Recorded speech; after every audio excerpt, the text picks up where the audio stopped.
నమస్తే, welcome to Leo news. అందరూ ఊహించిందే జరిగింది. విజయసాయిరెడ్డి మళ్ళీ రాజకీయాల్లోకి రీ ఎంట్రీ అవ్వబోతున్నాడన్న వార్త అయితే సంచలనం సృష్టిస్తోంది. మరి ఈసారి ఆయన రాజ్యసభ కాకుండా కొత్త పదవితో ముందుకు రాబోతున్నాడని తెలుస్తోంది. మరి ఆయన ఏ పార్టీ నుంచి ఎంట్రీ ఇవ్వబోతున్నాడు, ఆయనకి ఏ పదవి దక్కబోతుంది, అసలు నిజంగానే విజయసాయిరెడ్డి మళ్ళీ రీ ఎంట్రీ ఇవ్వబోతున్నారా, ఎలాంటి విషయాలు తెలుసుకుందాం. మనతో పాటు ఉన్నారు టీడీపీ స్పోక్స్ పర్సన్ సూర్యదేవరలత గారు. నమస్కారం అండి. నమస్తే. సో మార్నింగ్ నుంచి ఒక వార్త బాగా హల్చల్ చేస్తుందండి, విజయసాయిరెడ్డి మళ్ళీ రాజకీయాల్లోకి రీ ఎంట్రీ ఇస్తాడు అని చెప్పి. సో ఇప్పటి వరకు చాలా డౌట్స్ ఉంది. ఎందుకు విజయసాయిరెడ్డికి ఇంత డేర్ వచ్చింది అంటే ఆఫీసర్స్కి ఆయన ఇచ్చే చెప్పే సమాధానాలు కావచ్చు, బయటకు వచ్చి పెట్టే ప్రెస్ మీట్లు కావచ్చు, జగన్మోహన్ రెడ్డి గారిని ఎదిరించేంత ధైర్యం ఎలా వచ్చింది, ఈయన ఏదైనా పార్టీలో చేరుతున్నారా, అసలు ఏంటి అని చెప్పి చాలా మందిలో ఒక డౌట్ అయితే ఉండింది. మరి అది ఈ రోజుతో క్లియర్ అయినట్టే కనిపిస్తుంది. ఆయన ఒక పార్టీలో చేరబోతున్నారు అని అంటున్నారు. సో ఆయన ఏ పార్టీలో చేరబోతున్నారు, ఆయనకి ఏ పదవి రాబోతుంది, సో విజయసాయిరెడ్డి గారి భవిష్యత్తు ఏంటి, మీరేం చెప్తారు? విజయసాయిరెడ్డి గారు ఎప్పుడైతే ఫస్ట్ ప్రెస్ మీట్ పెట్టి నేను రైతుగా ఉంటాను, నా శేష జీవితాన్ని నేను రైతుగా ఉండాలనుకుంటున్నాను అన్నప్పుడే అందరికీ ఒక డౌట్ అనేది వచ్చింది. యాక్చువల్లీ ఏంటంటే ఫస్ట్ వైసీపీలోనే కోవర్ట్లు అంటే వైసీపీ పార్టీని వదిలి రాడు, ఏదో ఈయన ఇప్పుడు ప్రెస్ మీట్ పెట్టి ఏదో ఇలా చెప్తున్నాడు, రేపు పొద్దున జగన్మోహన్ రెడ్డి గారితోనే మళ్ళా కలిసిపోతారు అనేదైతే ఒకటి ఉండింది. అది కొద్ది రోజులు చూసిన తర్వాత మళ్ళీ ఇప్పుడు ఈడీ కేసులకి వీటికి తిరిగిన తర్వాత చూస్తే ఆయన ఓపెన్గా చాలా స్టేట్మెంట్లు ఇస్తూ వచ్చారు. అంటే ఈ మధ్య గ్యాప్లో వచ్చి కొన్ని అంటే షర్మిల గారిని కలవటం కానివ్వండి, తర్వాత ఆయన ఢిల్లీలో పెట్టిన ప్రెస్ మీట్ అవినాష్ గారి గురించి చెప్పటం కానివ్వండి, మళ్ళీ అది కాకుండా రాజకసిరెడ్డి గురించి చెప్పటం కానివ్వండి, ఇవన్నీ మనం వరుసగా ఇట్లా చూసుకుంటూ వస్తే ఆయనలో ఒక చేంజ్ అనేది వచ్చింది. ఆయన జగన్మోహన్ రెడ్డి గారితో కాకుండా పక్కన డైవర్ట్ అవుతున్నాడు, సో వేరే పార్టీలో చూసుకుంటున్నాడు అనేది అయితే క్లియర్ అయింది. కానీ రైతుగా ఉంటాను అన్నప్పుడైతే ఎవరు నమ్మటానికి రెడీగా లేరండి, ఎవరు కూడా నమ్మే పరిస్థితులు. ఆయన చెప్పచ్చు, ఆయన చెప్తే నమ్మటానికి ప్రజలు ఎవరు కూడా నేను ఎవరు కూడా నమ్మలేదు. రాజకీయాల్లో కానివ్వండి, ప్రజల్లో కానివ్వండి, ఎవరి దగ్గర డిస్కషన్ వచ్చినప్పుడు కూడా ఆయన రాజకీయాల్లో లేకుండా ఎలా ఎందుకుంటారు, ఆయన రాజకీయాల్లోనే ఉంటారు అనుకున్న వాళ్ళే ఎక్కువ, అందరూ అదే అనుకున్నారు. కానీ ఈ రోజున ఆయన మొన్న ప్రెస్ మీట్లలో కూడా ఇదివరకు చెప్పారు కదా, ఏమో నేను రేపు మనసు మార్చుకోవచ్చు అన్నారు, మారచ్చు అని అన్నారు. అని మారచ్చు అన్నప్పుడే అర్థమవట్లేదా? సో ఆయన నేషనల్ పార్టీల్లోనే ఏదో ఒక పార్టీ ఎంచుకుంటారు అనేది అయితే క్లారిటీ వచ్చింది. సరే, ఇప్పుడు పరిస్థితి చూస్తే కాంగ్రెస్ తీసుకుందామంటే కాంగ్రెస్కి నేషనల్ పరంగా తీసుకుంటే అధికారం లేదు, సో అది నెక్స్ట్ అధికారంలోకి వస్తుందని నమ్మకం లేదు. ఆయనకి ఫస్ట్ నుంచి కూడా బీజేపీతో సత్సంబంధాలు ఉన్నాయి విజయసాయిరెడ్డి గారికి.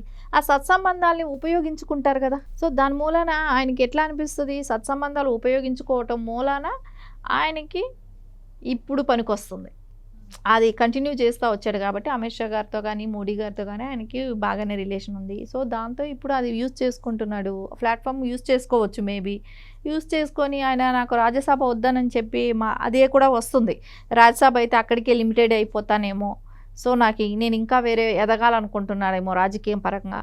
సో అది కూడా కాకుండా ఒక స్ట్రాంగ్ ప్లేస్ని క్రియేట్ చేసుకోవాలి, ఒక రాష్ట్రంలో ఒక ప్లేస్ క్రియేట్ చేసుకోవాలనే ఆలోచన కూడా ఉండొచ్చు. మేబీ ఏదైనా ఒక రాష్ట్రానికి ఇన్ఛార్జ్ తీసుకుందాం అనుకుంటున్నాడా, పార్టీలో పదవి తీసుకొని ఇప్పుడు ఏదైతే ఆయన అందరూ అనుకుంటున్నట్టు బీజేపీకి వెళ్తున్నారు అని అంటున్నారో, ఆ బీజేపీలో కూడా ఒక పదవి తీసుకొని దాని నుంచి ఒక రాష్ట్రానికి ఇన్ఛార్జ్ అవుతారేమో. అది కూడా 2 రోజుల క్రితం అది కూడా న్యూస్ వచ్చింది, ఒక రాష్ట్రానికి ఇన్ఛార్జ్గా వెళ్ళే అవకాశాలు ఉన్నాయని.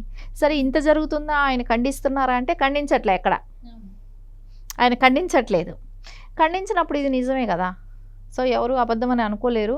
ఖచ్చితంగా 2-3 రోజులు ఆయన నోటితో ఆయన చెప్పే రోజు కూడా దగ్గరలో ఉంటుంది. రేపెల్లుండిలో ఆయనే రివీల్ చేస్తాడు, ఆయనే చెప్తాడు. ఖచ్చితంగా ఆయన ఈ రోజున ఇంత ఎదుర్కొంటున్నాడంటే ఖచ్చితంగా ఆయనకి రాజకీయ ప్లాట్ఫామ్ అవసరం.